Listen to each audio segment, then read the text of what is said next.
So this is my car. It's a P-Reg Vauxhall Corsa.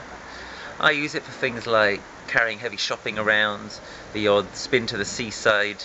The way I actually use it the most is for campaigning for the Green Party in the Norfolk countryside, getting to villages which are hard to reach by public transport. I'd like to use it a lot less. I'd like to have a much better public transport network here in Norfolk, and that's one of the things I'm going to try to bring in if I get elected as Euro MEP for the Green Party in the Eastern region on June the 4th. What I wouldn't like to do though is trade this car in. Under the government's new Scrapage scheme, this car is eligible to give me a £2,000 discount off a new car. But what's the point of that? This car is perfectly fine as it is. I could get another 50,000 miles out of it, possibly. Now, some would say, yeah, but what about the fuel consumption? Well, the fuel consumption is quite reasonable on this, actually. It's about 35 miles to the gallon.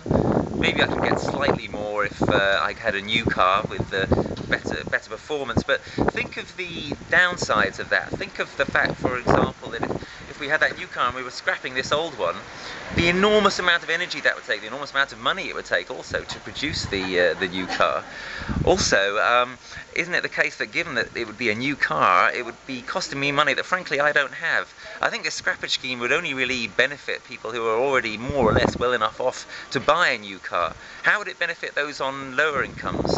How would it benefit those people who, for example, are thinking of scrapping their car and getting on public transport or getting on their bikes instead? Well, it wouldn't benefit them at all, would it? Basically, what this scrappage scheme is a way of trying to persuade people to keep on consuming, to keep on buying more new things that they don't need.